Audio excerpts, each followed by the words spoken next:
Hello, can you hear me?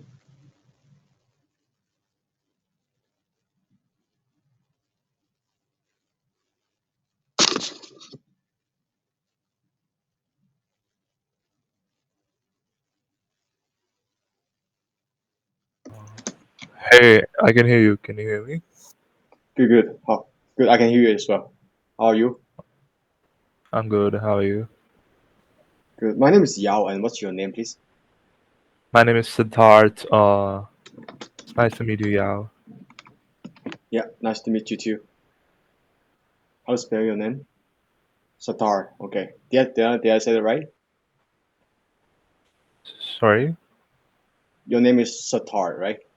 Right. Okay. Yeah. I'm glad that I said your name correct. So let's get this started. Um. Oh, I think this first question is mine, right? Yeah, I think it's first your turn to give the interview. Okay. Let me get it started. The easiest time in the mall. Best few moments was trying to figure out what's the busiest moment at the mall was last year. You are, you're given data extracted from the mall store detectors. Each data point is represented an integer array whose size is 3. The value at indices 0, 1, 2, 3, timestamp. The count is 0 for x of 1 is not bad.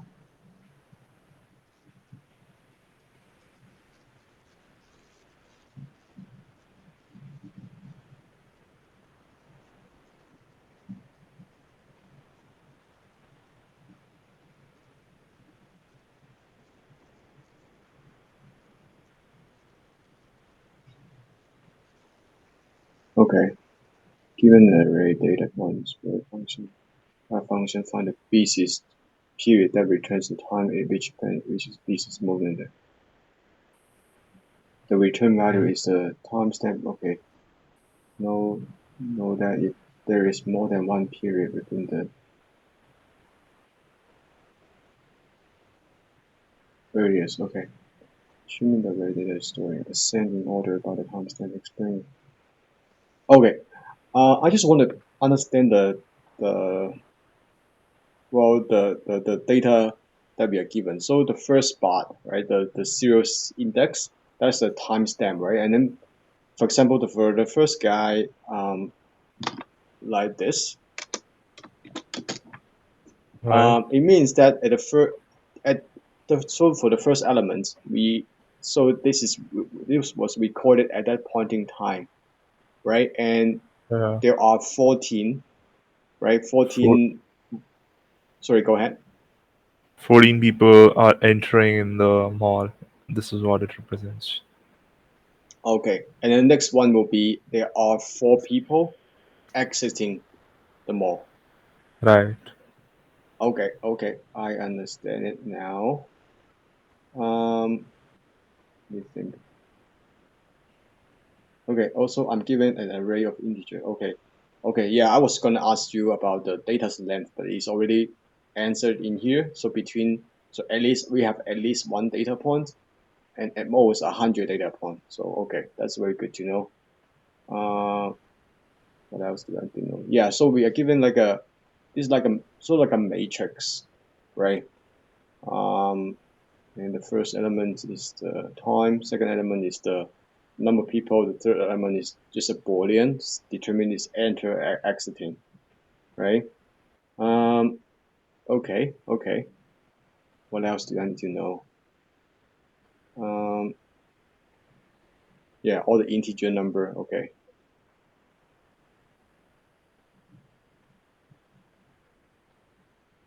Yeah, so that's pretty clear. I was gonna ask you about, Mhm. is it possible that we have the number of visitors that is gonna be 0?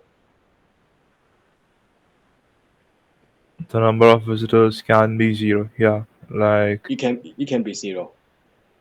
yeah, it can be zero. Yeah, but when it is 0, it means that there's nobody is entering or exiting from the mall, but there is a record that is happening there, which is I think is like a void thing, right? The number of visitors will be zero in this case. If we have suppose 14 people entering and let's say 14 people are exiting, so the number of visitors will be zero. Like Yeah. it's not about number of visitors. I would say it's number of people inside the mall. Yeah, it will be zero in this case. As 14 people are entering, 14 people are exiting, so we'll have zero Yes. Yes. visitors. My point being, is it possible that it's gonna be like, let's say, like this? So zero people entering Uh, is no, I don't think there will be a data point like that because it will not okay. make Good. any sense. Yeah. Also, I don't think it makes sense, but I just want to ask you about the edge cases to make sure that I cover it No, all. no, But I no. understand that for the example that you gave it to me, that means like for the first point in time, there's a 14 people entering, and the second point in time will be 40 people exiting. No, So at that point in in the time, there same are point of in the same point of time, 14 people exited. Like we have a certain timestamp. Uh, so what it says that 14 people entered in that timestamp and also exited in the timestamp. So there are total zero people in the mall. oh okay, so it's exact the same point in time. Yeah, exact same point in time. 14 people entered, 14 people exited. Like they stepped into the mall and maybe they walked back out, and that got recorded in that particular epoch, and this is an entry. Like if you see in the timestamp of like the fifth record in the given test case, we have 18 people exiting and 18 people entering in the same timestamp. Oh, okay, Right. perfect. Yeah, that's very important to know. Um, Perfect. Yeah, I think I have a clear picture of what's going on and what we need to do. And secondly, I need to come up with a well, maybe I can solve it by hand first, and then maybe think about how to implement it in the code, and then I Right. will think about how to optimize it, obviously. So let's say Right. if I have a piece of paper that I need to keep, I can keep track of the in and out. I would do the following, right? So for example, for the first timestamp, I'm looking at all the timestamp like yeah, the first timestamp like a 425, right? We ended for 425, right? Right. And the second timestamp is Three, 378. 378 exactly, and then the third one is 013, No, there's and also 478 before 1013. yeah, oh yeah, you're right. Right. So I'm using that guy 478, and then the next one Zero. is 013, The next and one then is two one. 21. Yeah, Yeah. okay. So there are like in total like a 5 points in time that we keep track of, Right. and for the first guy we have 14 plus, right? And the second guy we have.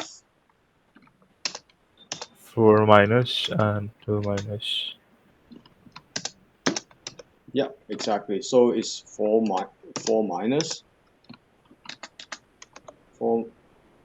Yeah, four minus, and then I also have the two minus as well, as you said. Right.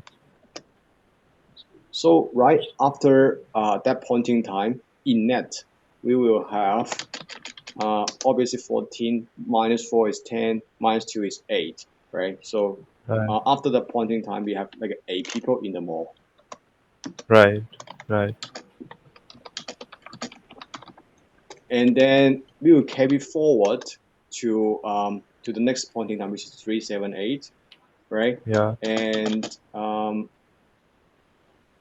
we have 10 coming. At the Yeah. same time, we have 18 exiting.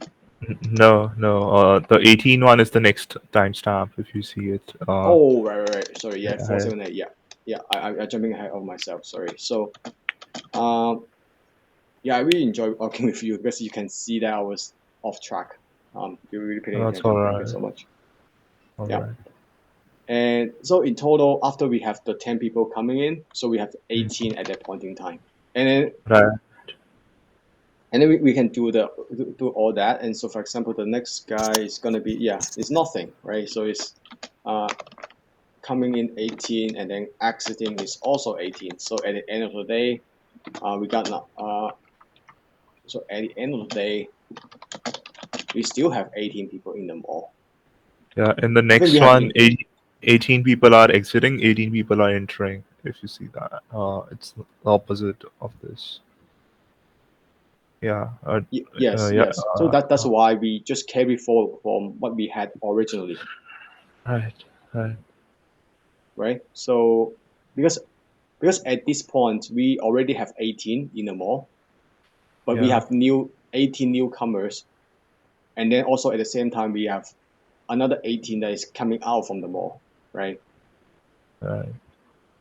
So at the end of the day, we have 18 after the Right. pointing time 478, right? Right. Okay. I think we have enough in example. Yeah. So the way that we can solve this using a pen and paper would be that we keep track of these time points, and then to Mm. see how many people in the mall after each of the, I would call it event, after each of the event, to see. So for example, for the after the first point in time, we have 8. Second point in time, we have 18.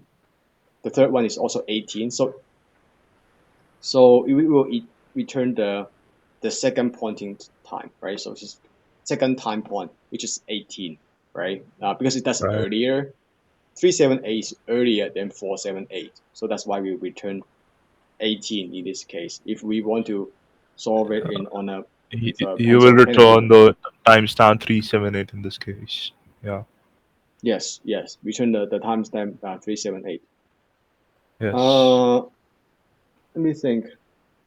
So we can obviously do that using a for loop to loop through all the time points, and time complexity wise is going to be big O n being number of time points, and Right. also space space is going to be big O1. We need to have some um, variable that keep track of where we are. I think, yeah, I think we just need some variables to keep track of.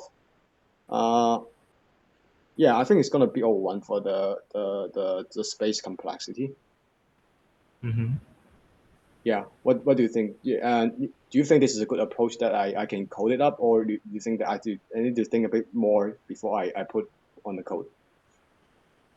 This is a good approach, but the implementation will take some tweaks. So let's go through coding. I think we can start with coding. The pen and paper approach is all right. Like how you're approaching it, it's totally correct. Okay. Yeah, let's code up together. Now we have 40 minutes in, so let's see what happens. So we have a some variables over here. BCS BCS timestamp we call it. Originally I just called it, doesn't really matter, the data point at the first data point, also the first one. Um, yeah, I just some initialization that I have, and then Right. secondly I'm going to go through each of the time period. Okay, so uh, for D in data, D being the singular form of the data point, but or I can just break it up right now. So I have the timestamp, and also second point is number people, num people, and also is coming, or so is enter, as you call it, is entered. So in that, so I can just break it up. Right. And yeah, so for let me think. Oh, another question I forgot to ask is, oh yeah, I kind of figured out myself. I was thinking like, are they sorted? And then the question is already told me that this is sorted by the timestamp. So that's make it a bit Yeah, easier. So I didn't need to sort the array yeah, because that it's takes sorted time by the too. timestamp. Yeah, Yeah, which is perfect. Which is perfect. Okay. Also, I need to keep track of to see whether the we are moving forward because it could be the case where we have the different record representing the same point in time, right? right, So I need to keep track of that as well.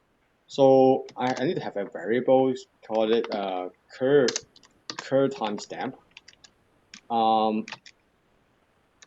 you know what? I'm gonna call it cur timestamp. This would be the first guy over here, and also I initialize the busiest timestamp, which is the current timestamp. Just some initialization.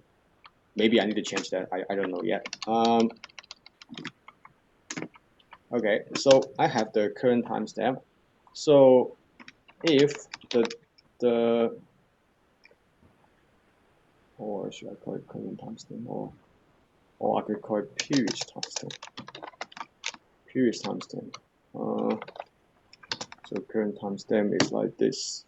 So if the current timestamp is equal to the previous timestamp, so that means we are still in the current time point, right. right? And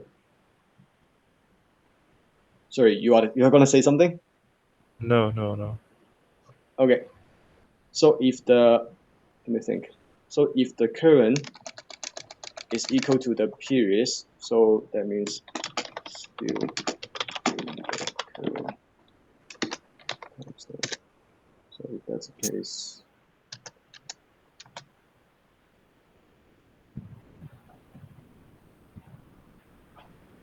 yeah. Also, I need another variable. It's called number people. I think it's called total number people in mall. Right. Yeah. Yeah. I initialize it as a 0, but Correct. so Because initially we don't have any people in the mall. Yeah. yeah, if we don't have any people in the mall, just 0. Right, right. Yeah. So if the current timestamp is equal to the previous timestamp, so we still stuck in the current timestamp. So if that's the case, we want to add people for the, let me think.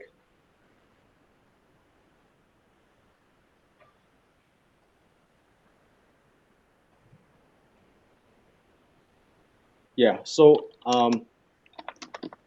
else, that means we are,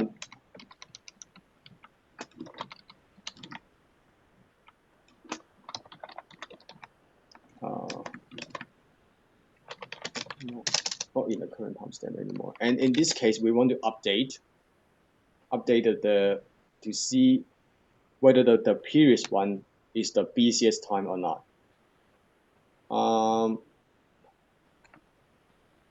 Let me think. You also have to maintain a variable to keep check of the maximum number of people at any time of the mall opening, right? Correct. Like Yeah. the answer variable that, sorry, the maximum number of people that have been in a mall in any previous timestamp. You have to keep a Yes. check of that to compare it with in the else case when you're comparing it with. Yes. Yeah, So max, I could call it max people right, in previously, maybe I could previously. It's in this case gonna be the same. I initialize it as the same as the total. all right, Or I could call it, yeah, total people in the mall, currently in the mall. So if that is not already in the current timestamp, yeah. So if the total, that's the current total, is if that was greater, yeah, only greater, not equal to, because equal to means that the prior will be the also equally busy, but the prior one will be earlier. So I don't want the equal. So that means, let me think.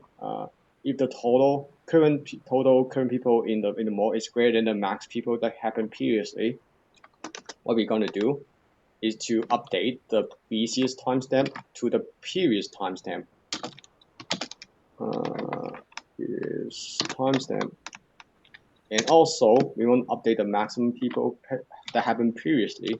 That will be the total people currently in the mall. Right. And obviously, at the end of the day, we're gonna return the total people. I think the busiest timestamp, Right. and yeah. So let me think about it here. So when we are still stuck in the current timestamp, meaning that we are current timestamp is equal to the previous one, we want to add it to some. Yeah, I also need an. Let me think. Yeah, I need another time step. So people and number of people.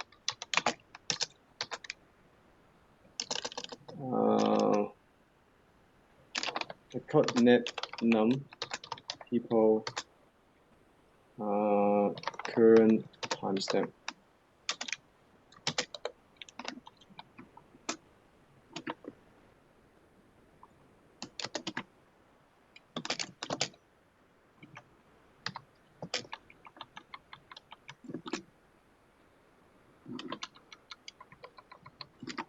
Plus the number of people times. Let me think. If that is entering time. Okay. Let me think. Okay. Yeah. Maybe I make it easier. So if is enter equal to 1,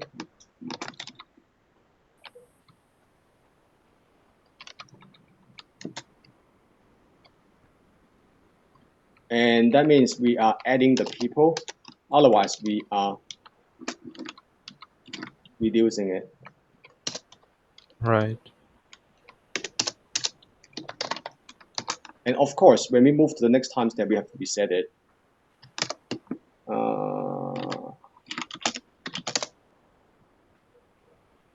Let me think. Maybe not entirely making sense to me yet. So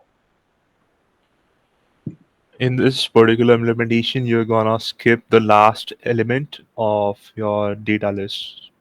Like when you iterate through this whole data list, when you arrive at the last element, uh, so it's not gonna work. In this given example.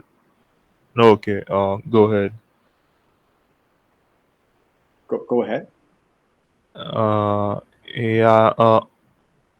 Like if you see this particular implementation, uh, so you're not able to check the last element that is the timestamp 211.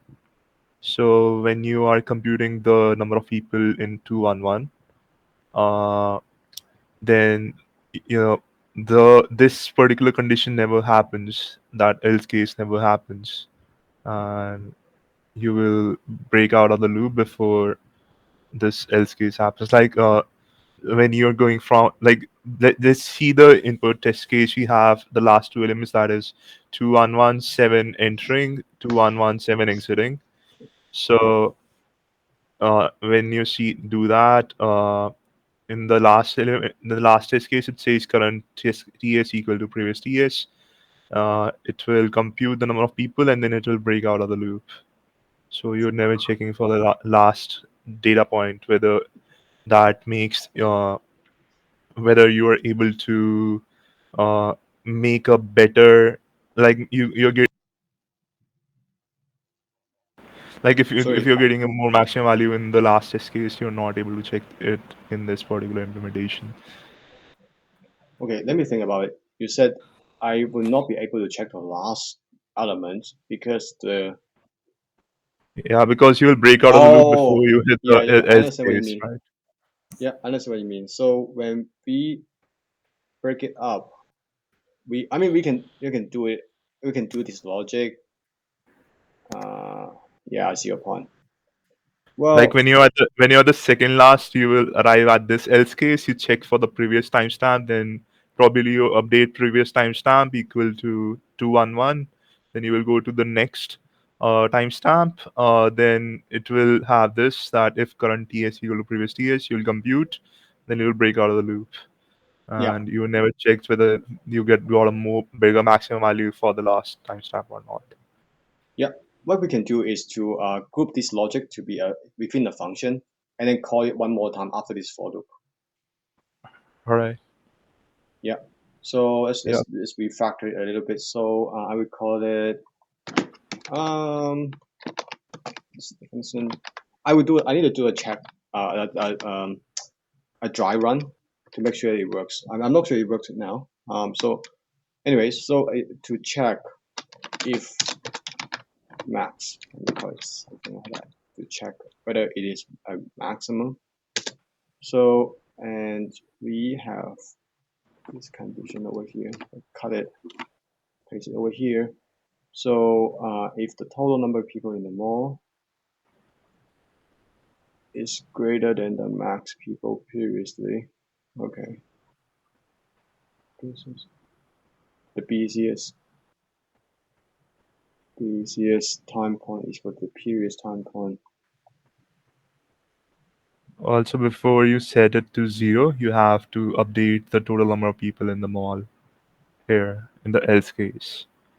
Like when you go to the else case, then net number of people in the current timestamps need to be added in the total number of people before you set it to 0.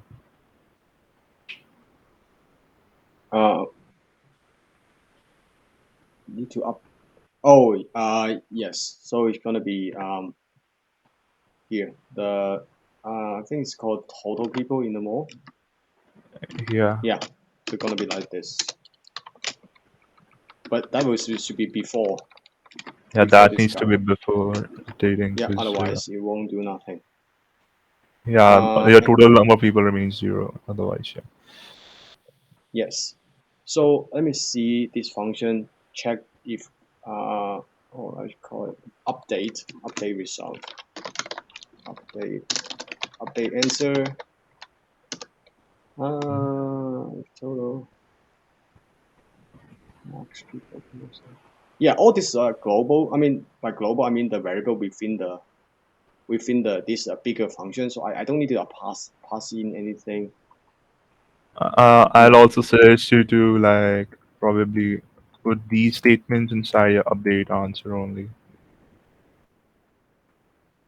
Like when you run it the second time after the loop, you need to update total number of people in mall. Okay, yeah. So yeah, that means I need to do that. Yeah. Okay. So we can do this, and then we can do one more time here. After we Right. break it out of the photo, and then at the end I think I wrote it somewhere. Yeah. Return Yeah, the we have a busiest return timestamp. statement. Let's do a dry run together, maybe quickly. Sure. I'm gonna make the example a bit shorter. I'm gonna make it like this, so only taking this timestamp over here. All right. Also, I will further simplify it by saying that the first timestamp is 0, and then also 0, and also 0, and then it's gonna be 1, and it's gonna be 2. Right. Just make it easier to keep track of. Perfect. So the first guy is gonna be the previous timestamp, and previous timestamp right now is gonna be the first data point is gonna be 0, Right. and then the busiest timestamp also 0, right? And the first one is total number people in mall. It's gonna be Right. 0 as well. And the max people previously, that is gonna be 0 as well. The net number of people the current time point, the net is gonna be 0 as well. That's initialization. And Mm. then the current time step, the current TS, that is that's gonna be 0. And is it equal to the previous one? And yes. So if it's enter, that is 1. So we will add to the net. So the net is gonna be +1 or +14 right now, and then we Right. and then I'm yeah. So and then we move on to the next one, right? And Right. then and also at the same time, uh, I think current timestamp.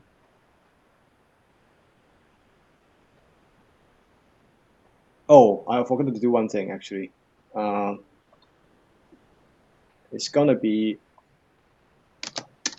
like this after this if statement. So the current is the period is on or it's gonna be equal to the current. So I can update it for the next one. Right. And then the previous one is still 0 for the next one, and then the BC's time, yeah. So the BC's time still not updated. Yeah, because it's um let me think. Yeah, the BC's time is still not updated, and let me go through. So the current still equal to the previous, and it's enter. Let me check it, and it's not enter. So we're gonna deduct from the net, which we want to deduct 4, right? So -4 over here. So we get 10 now, and then Mm. we move on. So and then the previous time step still is the current, which is still 0, and then we look the third one. The third one right now is 0 2. Okay, and now it's still here, and is that entering? Let me check. It's not. So we need to deduct it from it as well. And now we are sitting at 8, right? And then we move to the next one, and now the next one is going to be 1, and 1 is not. Okay, we break it out from this if statement. So we update the answer. And how do we update it? And we will plot. And so the total number of the people in the mall right now, we add it to 8. Right. Yes. And the net We will be set to reset net 0. number. Right. And yeah, looks okay to me. And let me go through it a bit more. So the next one is gonna date if the total number in the mall is greater than what we have previously, which is just 0, and then BC's time will be updated to be 1, and then the maximum people that we had previously is gonna be 8, which is equal to total. And then we move to the next timestamp, which not in this if statement is directly update the answer. Let me think. So the total in the mall plus the Actually, the business timestamp will still remain 0 instead of 1 because we are only seeing for zeros. Uh, so initially we are just checking for the 0 timestamp, so the business timestamp will remain 0. And when you reach this 1 timestamp, and then when you reach this 2 data point, then you have to update this to 1 because you will achieve a bigger maximum in that scenario. yeah. Let me think. That's a bug. Yeah, you're right. So from when we go from here, oh, I see your point. So uh, let me think. So yeah, when we reach to here, um, yeah, we also One need bu- to update the one bug I can say that you have to also update the net number of people in current timestamp. That will be the timestamp which is not equal to the previous timestamp.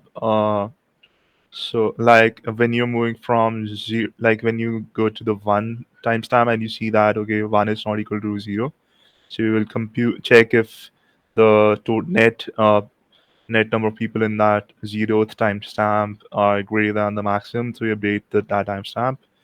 But you also have to add the number of people that are entering in the 1th timestamp into the net number of people in the current timestamp variable. Like in the else statement, you also, after updating your answer, you also have to add the number of people in the current timestamp into the net number of people in current timestamp. Yes. So I could just directly copy this line of code. Um, Right. like this. All Yeah. right. So if that's entering, yeah. So if that's the case, we will update. Let me think. Yeah. This will Uh, not work because number of people is not global. It's inside the function. Like you're taking out number of people in the for loop definition. So when you yes. try to use update answer, the program will throw you an error that I cannot find the variable number of people. Yeah.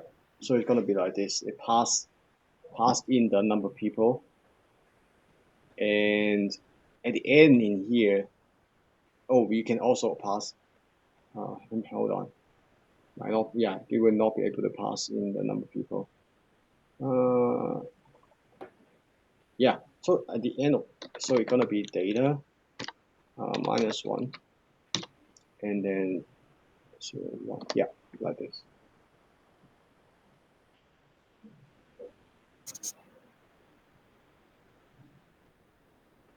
Let me think. Yeah, that So might not be the. Yeah, that. Yeah, Uh, sorry, that might not be the best thing. I'll give you a cleaner implementation for this. You can say if current timestamp is not equal to the previous timestamp, update answer, and just make it just make this statement inside your for loop instead of adding it in a if statement. Like make it a common statement for both the scenarios because we are doing this operation that is checking that is updating net number of people in both the scenarios, whether the current timestamp is equal to previous timestamp or if it's not equal to previous timestamp.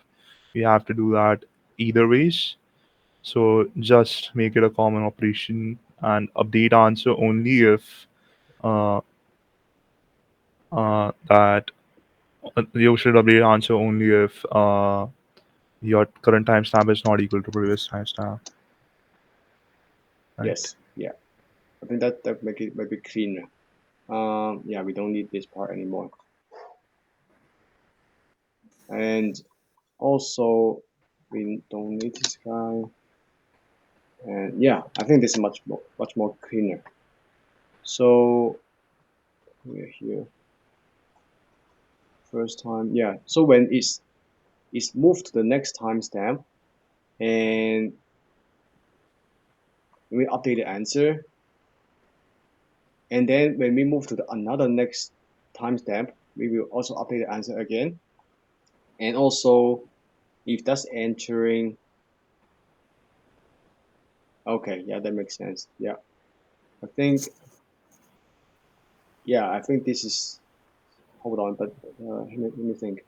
When we are in the last time, yeah, when we are in the last timestamp, it's gonna be the same as the previous one. So yeah, okay, that's the last timestamp. It will be the same as the previous one. So we won't do this, but we still do this.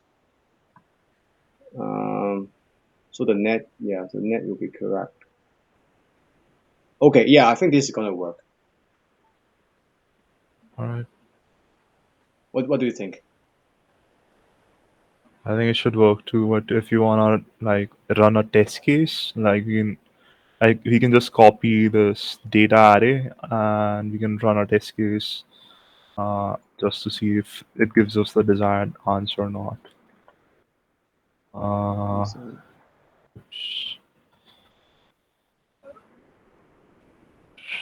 uh,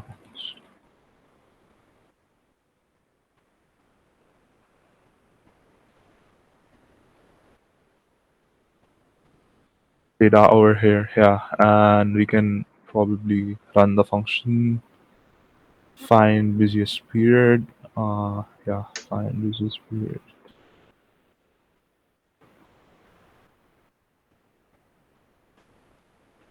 from data.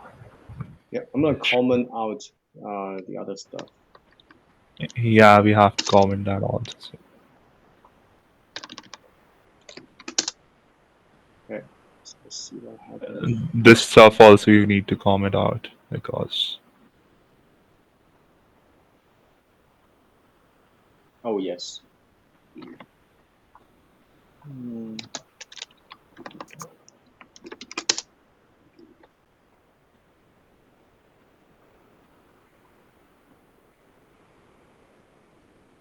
local current years reference before assignment. Yeah.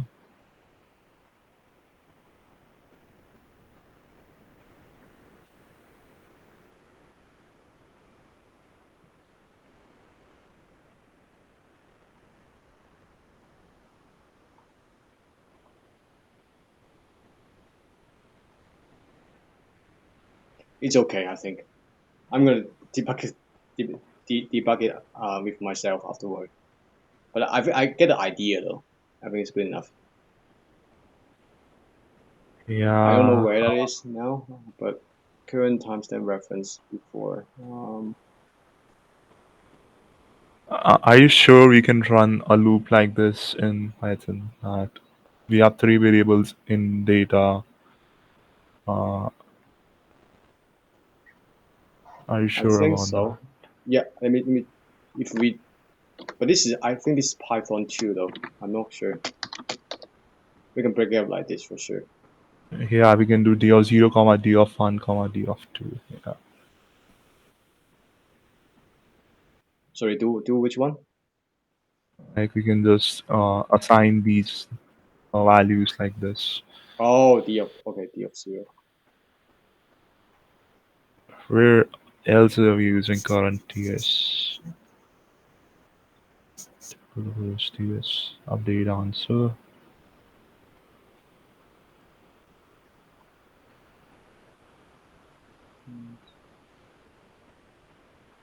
Current use.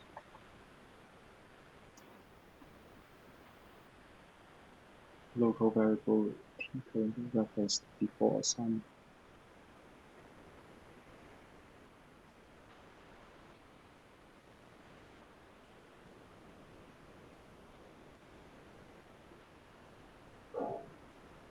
Try this.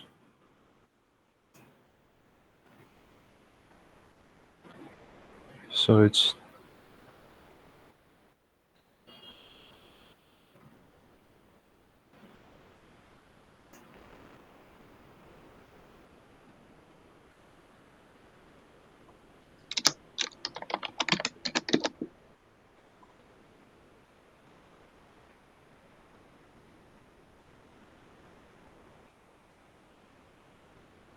about this.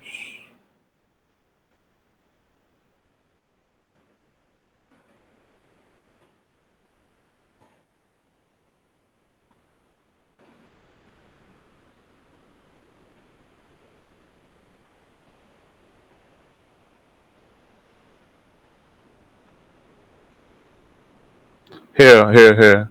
Where when you in the second line of your code, line number 44, you're doing business TS equal to current TS, and we don't Okay. have any current TS. Yeah. An update answer local toll number reference before assignment. Total number of people and more.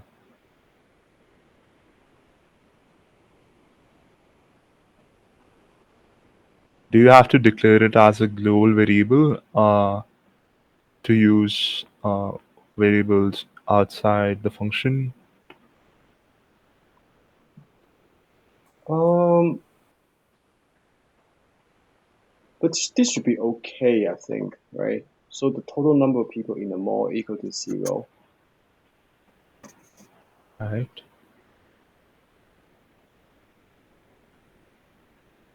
Yeah, it just means that this variable is not being recognized. Like it cannot correlate this variable with this variable. Yeah. Okay. Yeah. I think on the scoping should be okay because well, this stays inside of this function. Right. But I don't know. We can pass it in if we want.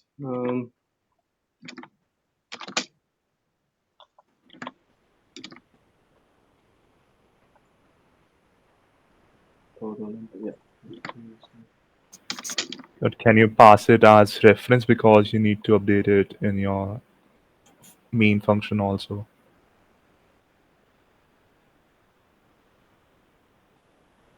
I think there's a ref keyword or something. I don't know. How do you pass variables as reference in Python? You have any idea about that? Or you can just return these variables again and probably no like update it in the for loop. Yeah. What I can do is just yeah, with return it. You're right. So override it basically.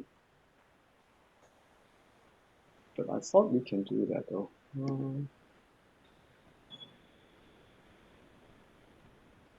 Anyways, I will complete the code afterward. Yeah, I can try All to right, figure it out all myself. right, all Yeah, right.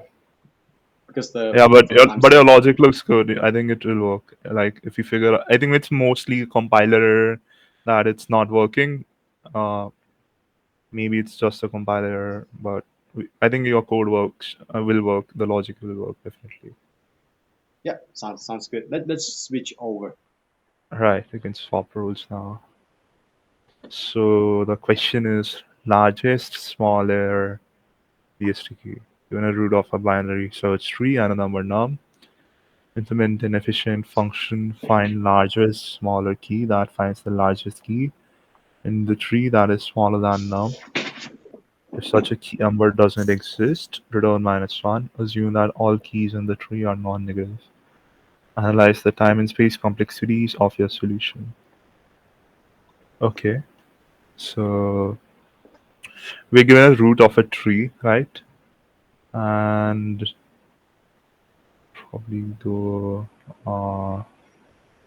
I just want to see, do we have test cases in C++? No, we don't have test cases in C. I'll go with Java then. Uh, yeah. So we are given a root of a tree. We are given a root of a tree. We are given a number. We have to find the maximum number, like the smallest number that is greater than the given number. No, large or the opposite, the largest number that is smaller than the number. So, right, if we have, for example, if we are given number 17 in the test case, so my answer should be 14 because my answer should be 14 because after 14 comes 20, so 20 will be greater than 17. So we have to do like we have to take 14 in this scenario. Suppose if my number is 30, that is uh, there exists no key which is greater than 30, so we will return -1 in that case. And um Hold yeah on. So can you say that again? When the target is 13, what would happen? the target is 30 30, then Oh, 30. yeah 30, then there exists no key in the tree which is greater than 30. The Yeah, highest key is 25, so we will return -1 in that scenario. yeah, we got it. um Yeah, so I can see two approaches for this problem. One approach will be I can go in an in order traversal way that I move through all the nodes in Hmm. like I can move through all the nodes in a like in order fashion so that I get an ascending order. So like when I go in order, I'll start from 20, I'll go left, 9 left, 5. So I'll start from 5, then I'll go to 9, then I'll check, I'll go to 11, I'll go to 12, I'll go to 14. So my number is 17. I will move the like I'll go through the in order traversal till I hit a number which is greater than 17. In that scenario, I can break out of the in order traversal. So like I can go first 5. I say that okay, 5 is smaller than 17, so I can keep 5 as my answer. Then I go 9. 9 is smaller than 17. I'll keep 9 as my answer. I'll go 11. 11 small 20. I'll take 11 as my answer. 12. 12 as an answer. I'll take 40. I'll go 14. 14 as my answer, and then I'll go 20, and I see that okay, 20 is greater than 17, and any number that is after 20 will be greater than 17, because in order we have an ascending order of no, like we traverse nodes in an ascending order, so every number after 20 will be greater than 17. So we'll return 14 as an answer over here. That okay, well, the highest node which is smaller than the given number is 14, so we'll return 14. But the drawback with this is when we try to do in order traversal, when you try to do in order traversal, firstly it takes big off in time in the worst case. That is, the worst case can be if I'm given a number 30, then I Mm-hmm. traverse the whole tree that I moved first downwards. Then I'll check the whole bottom of the tree. Then I'll check 20, then 25. Ultimately, I find no number with no node which has the value greater than 30. So I'll return -1. So in that case, I have to traverse the whole tree. Also, in order traversal requires recursion, or I have to maintain a stack of nodes, which will take big off in space complexity. Uh, so so the brute force will take big off in time complexity and the big off in space complexity. So how do we optimize that? You can start from the root node. We can use the properties of the binary search tree. That okay, we start from the root node. We had 20 as an answer. We start at 20. So we start at 20. Then we say we start at 20. We see that 20 is greater than 17, so 20 cannot be our answer. So we reject all the values that are to the right of 20. That is 25. We can reject 25 because 25 cannot be, like, all the values to the right of 20 cannot be our answer, and 20 cannot be our answer. So we'll move to the left of 20. That is, we approach node 9. Now, when we approach 9, we see that 9 is smaller than 17. So we can say that 9 can be an answer, and we reject all the values to the left of 9 because we want to find the largest number, which is greater than, which is smaller than 40, which is smaller than 17. So we can reject all the nodes to the left of 9, that is 5, and we can move to right of 9, that is, we can go to 12. Now when we approach 12, we see that 12 can be our answer as well as less than 17, and we can just reject all the nodes to the left of 12 because we do not need values smaller than 12 in this scenario, and we can try to find an answer bigger than 12, that is smaller than 17. We go to 14 to the right of 12. We can see if 14 is our answer, and we can reject all, we can just move to the right of 14, and we hit a null. When we hit a null, we can say that okay, we are at the end of our search, that we have tried to search for the biggest value that is smaller than 17, and we hit the end of the tree. So our answer will be returned as 14 in this case. In the case of 30, like my answer can be initially -1. The -1 value will not be updated if I do not find an answer for in the given tree. Like suppose if I use 30, like if my number is 30 and I have to find a value smaller than 30. Sorry, a value bigger than, no, if my number is no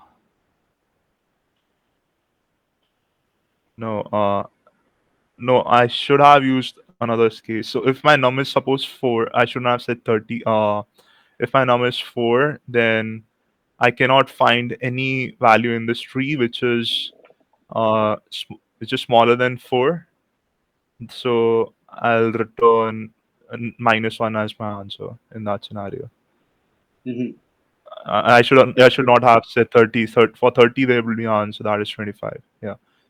yeah, For I get 4, your idea. Don't worry about it. yeah, Yeah. yeah. So what my implementation will probably look like is I can say my initial answer is -1. I can start from a node temp is equal to root, and I'll say while my temp is not equal to a null value. That is, while I do not hit the null. Uh, Initially I'm at 20. So I'll say if answer goes like the data answer dot key is if it's greater than num value, then if temp dot key is greater than num, I can update. I can move to the left value of temp. That okay, I can just hit the right half of temp, and I can just move to the left value. Else, else I can say that answer equal to temp dot key, and uh, temp equal to temp goes left. That is temp equal to temp goes right. Sorry. So uh, uh, so if the temporary the value at the temporary variable is greater than num, I will move to the left part of the num temporary value. If it is less than or equal to, I think if it is less than or equal to, then I should store the value that is initially I found 9, so I'll store 9, and I'll move to the right side of 9, and then I'll find 12. I'll see that 12 is less than num, so I'll update my answer as 12, and I'll move to the right side of 12. Then find 14. I store my answer as 14, and I'll move to the right side of 14, and then after that I'll hit a null. So this I'll break out of the loop. I'll return my answer. That is, uh, I'll return my answer in this scenario that okay, 14 is the largest key that is smaller than the given number. Does that make sense? Do you have any questions? Yeah. So what about it's exactly equal to the num?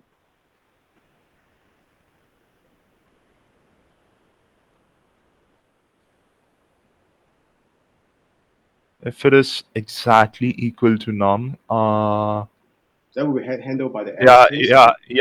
yeah. If exactly equal to num, then also we have to move to the left of temp in that case. Okay. Yeah, Yeah. because I think it's all pretty. I think, yeah, I think it's good. How about the time and space complexity for this approach? I mean, you mentioned about the brute force way that you traverse use level order traversal to traverse everyone, and that would take a bit of n, but also the bit of n for both space and time. You mentioned about that. So what about for this approach? What's the space and the time complexity? the space complexity will be bigger of one, that is constant space, Yeah. because I'm not using any memory variables that depend on the size of the tree. Uh, so it will be constant space. The time complexity can vary. Uh, the Why? time complexity can vary because in the average case, when I have a binary search tree which has the height bigger like log n height, that if we have n nodes, so the binary search tree has log n height in the average case, so the time complexity is big of log n. But in the worst case, when the binary search tree is skewed, that is if the insertion happened in the binary search tree in an ascending order and all the nodes in the binary search tree are in a skewed manner, like suppose if I have a Yes. tree like uh, Yes, I understand Suppose, what you mean. yeah, Because right. skill, yeah, If I have three, then four, then let's say five, yeah, yes, so and so on. That is all the values to the right, all the values to the left. So the height of the tree becomes big of n in that scenario, and uh, the time the time complexity will be big of n in that case. Like if that's the worst case time complexity. Uh, like to summarize it, I can say the time complexity will be big of height of the tree. That is whatever is the height of the binary search tree. That is the amount of time it will take to solve this problem.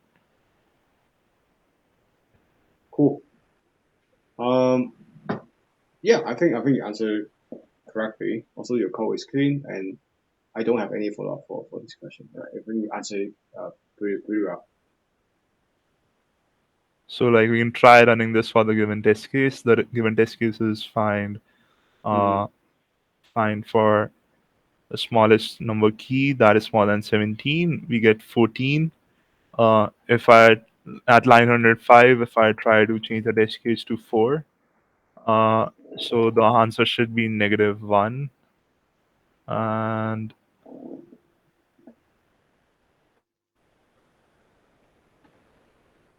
it's taking a lot of time. Yeah, it's -1. That is, if I try to find a value that is greater than, just smaller than 4, we don't have any value that's smaller than 4, so the answer will be -1. If I put 30 as my, like, if I try to find a greatest value that's smaller than 30, the answer should be 25 in that case.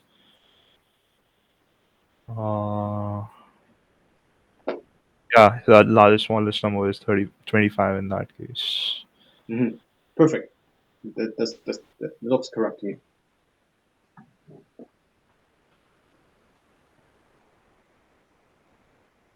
Okay.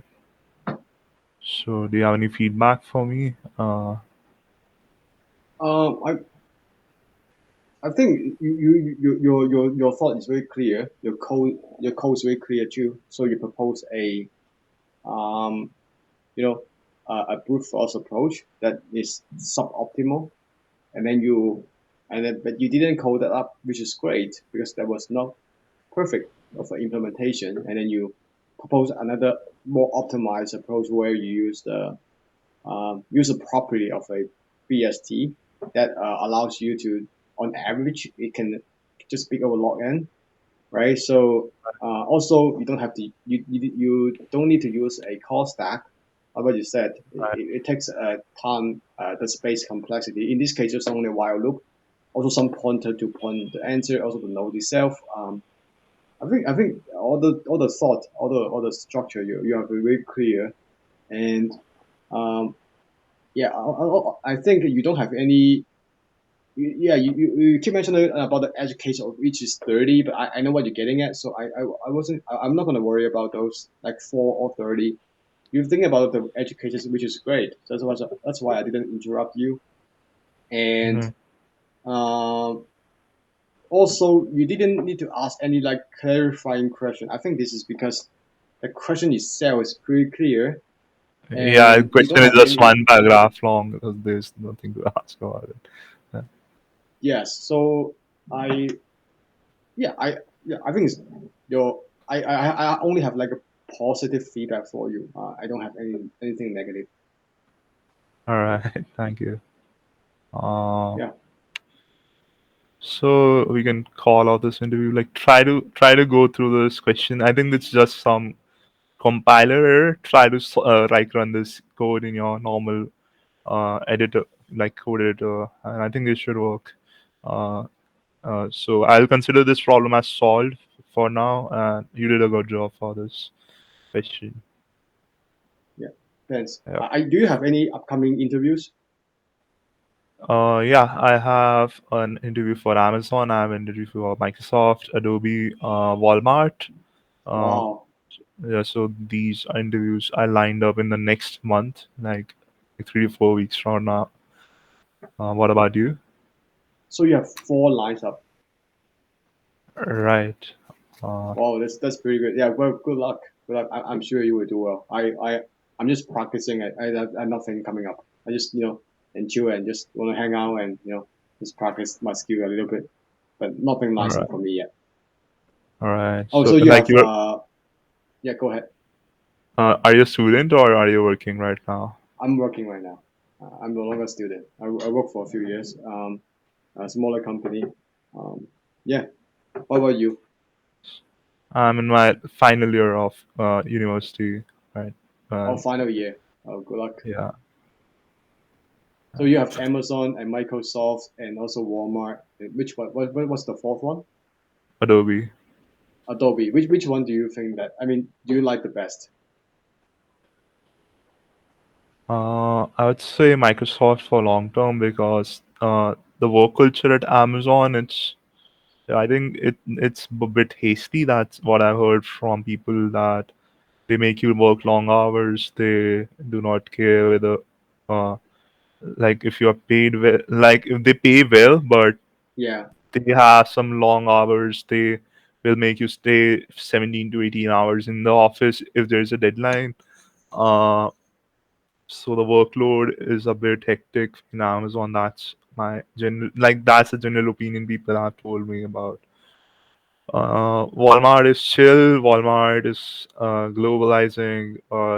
I'd say still for the next 10 years, I would say Microsoft will be still my first choice to work at.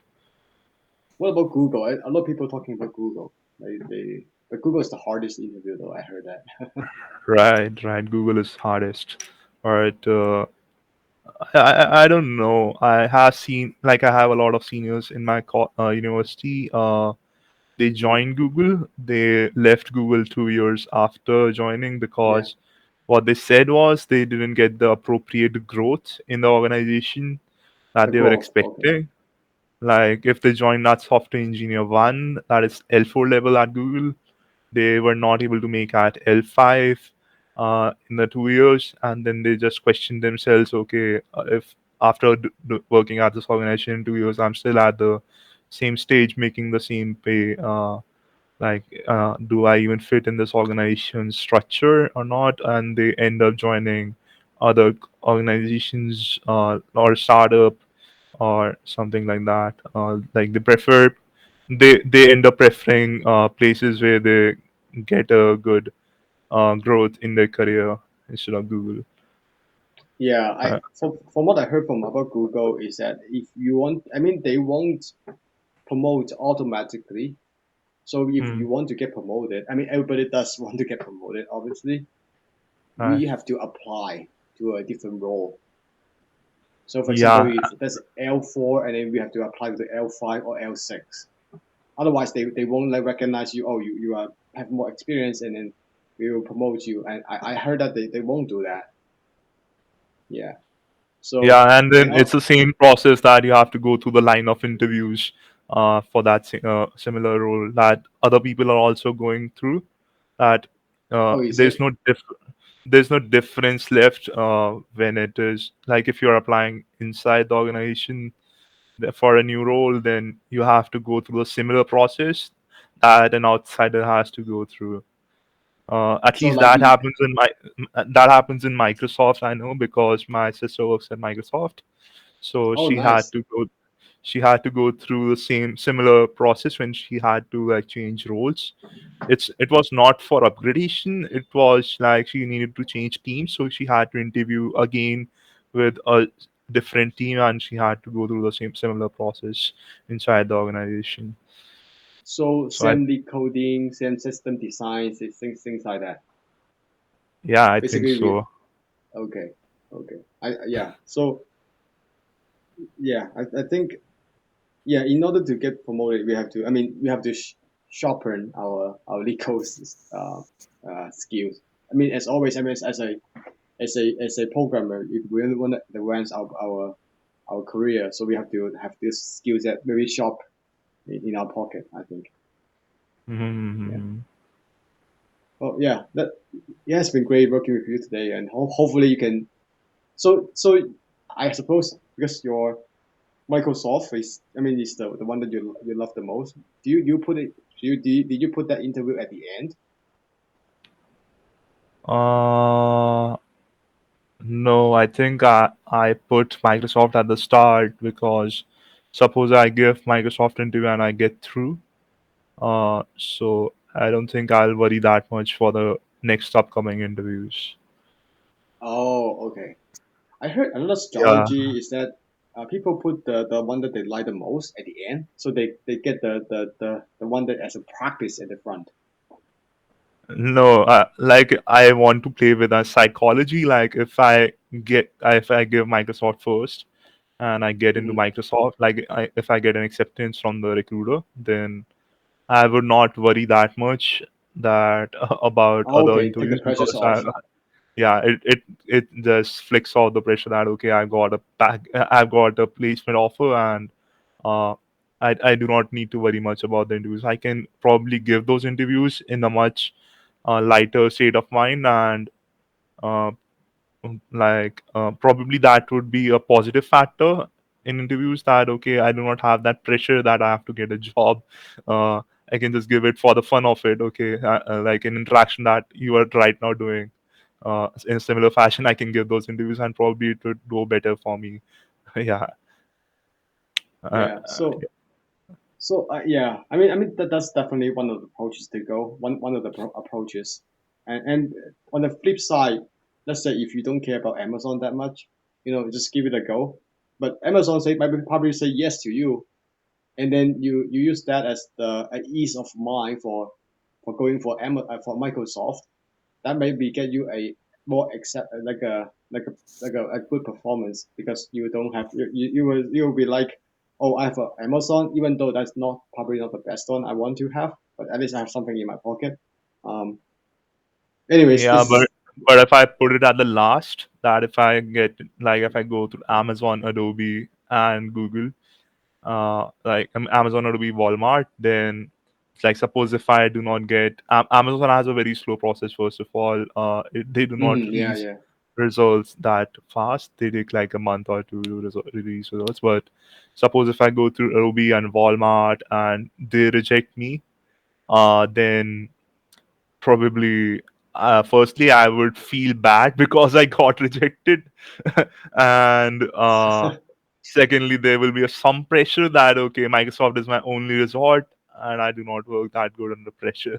Yeah, I want it that way, that okay, if I do not get into Microsoft, I still have some backup options, not the other way around. Yeah. Yeah, that's one, Yeah. definitely one of Yeah, the approaches. I think it depends person to person how they want to approach with interviews. Have Yeah. you ever have you like interviewed other big techs before? In my internship period, I did. In like before in the pre-final year, we had an internship. Companies came on campus for internships, like Hmm. Oracle, Google. I think Amazon came. There was LinkedIn also. There was Nice. a company name called Intuit. I don't know if you heard about it. Yeah, I Uh, know Intuit. Yeah. Yeah, so like these were some big techs that I interviewed for in my internship period. Then like in my job, this is a job period. So we have companies coming up on campus to, and I'll be interviewing for them.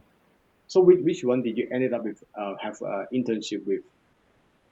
I ended up with none of them because I ended up doing a research intern at University of Maryland. Oh, okay. That's Yeah. great too. That you want to continue your academia. Yeah, I was in talks with the professor, so I got into an internship program at like a summer intern at University of Maryland, and I went for that instead of doing any of these corporate internships. Uh, so like it's a better learning experience, and I Yeah. didn't really care for the money or the stipends that I was getting during the internship. Uh, Hmm. Well, yeah, that's a good approach too. That you can get more academic, more that experience in that front, and then you can maybe focus more after you finish yeah. your student life, and then yeah. What about you? Like, what companies do you dream about working at? I'm working for a very small company, small startups. I'm actually in Canada. Um, yeah, so I I'm not exactly shooting for a big tag right now. I'm just want to practice and having some fun for now. Right. Yeah, I haven't think about switching my career, and I did interview with Google last year. I made it Mhm. to the first round, but I didn't make it for the first second round, and also I talked with Amazon, but they at like a week before the interview day, they said they have already found somebody, and then they scheduled for me for another one, and then I found my current job. I was like, yeah, I can take it a pause. It was AWS, and I heard that it's very demanding as well. And yeah, so this is me. I mean, I was just practicing and having some fun, but I don't have a Mhm. set goal yet. And yeah, that's me. I've been working for companies for a few years already. I'm no longer a student, so um, yeah, just practicing while I just want to have some fun. Yeah. Awesome, man. Awesome. Yeah. Anyways, yeah, that's me. And you do have four coming up in the next month. That seems a lot. And best of luck. Um, and Thank you. hopefully you can get to your dream company, which is Microsoft, and then you can get more experience, and you can move to next your career after that. I really Yeah. hope that you can achieve those goals. Thank you so much. And I wish you well also for your career. Do you want to connect over LinkedIn? Like we can connect on LinkedIn. And if you want to Yeah, my do any LinkedIn. follow, yeah, like if you want to, if you end up going for any interviews, so we can do some company specific problems to practice on. Yeah, I can provide you my email address. My LinkedIn is lately is getting blocked. Um, Right? but yeah, I can send you my email address after this section. You can see my email address. Yeah, I'll request for it after we are done this interview. Yeah, I get blocked on So, my LinkedIn lately, so maybe I send too much stuff over there. right. Too active. They don't want that. Anyways, Right. yeah. Okay. After we So, activated, I will definitely add you. I have your name on it already. So yeah. Also, I will send you my email address so you can connect if you want uh, to practice I'll with just me. I'll just paste my LinkedIn over here. Like I can just paste my LinkedIn and like whenever if you are active, you can just hit me up on LinkedIn. Yeah. Uh, Where's your LinkedIn? I couldn't see it. yeah, I can. I'll just paste it on line four. Okay. Yes. I'm gonna So save whenever it. Yeah. it will get auto I saved in the code compiler probably, and you can refer it from there. Perfect. Yeah. All right, Which yeah. which mhm. Sorry, you were saying something. Yeah. Yeah, I was gonna ask you which university that you are currently at. Uh, I'm currently in India. Uh, Okay. so it's a university called Triple IT Delhi. Have you heard about IITs? In Institute of Technologies, probably. I heard it's the Or same level, like even higher level than MIT. It's even like lower acceptance rate. It's very difficult. Is that what that one? yeah. So Yeah. Wow. a professor at IIT started my institute. uh, and it's like an IIT, but it's more like just focus on the domain of computer science. Like IITs also have branches like mechanical engineering, chemical engineering. They also Wow. have paper engineering, biotech, and all. So he created an institute just for computer science. They Yes. have only computer science related courses over here, and yeah, that's about it. So I study in that particular university that was created by that professor. Uh, so the curriculum over here is like the same as IITs. The acceptance rate, I will also say that it's similar to IITs. Like the highest, like I think the acceptance rate, I think there are a million applicants. No, there are about there are about 1.2 million applicants, and only till rank 7,000 are accepted, so it makes about 0.5 Seven percentile. thousand. Yeah, like it's a 0.5% acceptance rate, but I think we cannot compare the acceptance rate in IITs and MITs. Firstly, because India is really populated. There are like 1.5 billion people now over here, and like Wow. MITs have a different admission criteria. Like they do not judge you on just SAT scores. Yeah. They go through your entire profile. That okay, what are your achievements, Olympiad achievements, academic achievements, your extra co-curricular and all. We just take admissions based on one exam. If you perform well in that exam, you're in. Otherwise, you're out. Uh, yeah. So, I'm uh, really impressed. Yeah, I heard a lot of amazing story about the technology school in India. I mean, um, it's extremely tough to get in, and once you get in, you have a very good future. I heard. yeah. The thing is, if you get in, it's harder to get out. Like the because went through that system, and you have the Yeah. same peer crowd, and it's harder to get out of that institute. Uh, Sundar Pichai was from IIT. He was from IIT Kharagpur. It's an institute. So we have like 23 IITs now. He was from like the oldest IIT in India. That was the first IIT, Wow. and he's now CEO of Google. Yeah. The Exactly. CEO of Twitter, uh, I think, the CEO of Twitter is also Indian. He was from IIT Delhi. So like these people are like rocking it all. I think the CEO of PayPal is also an IIT. So, Wow. Oh my uh, goodness, that's amazing. I would love to pay a visit in someday. sure, anytime. Well, I mean, you are from the same school as one of those people, so yeah.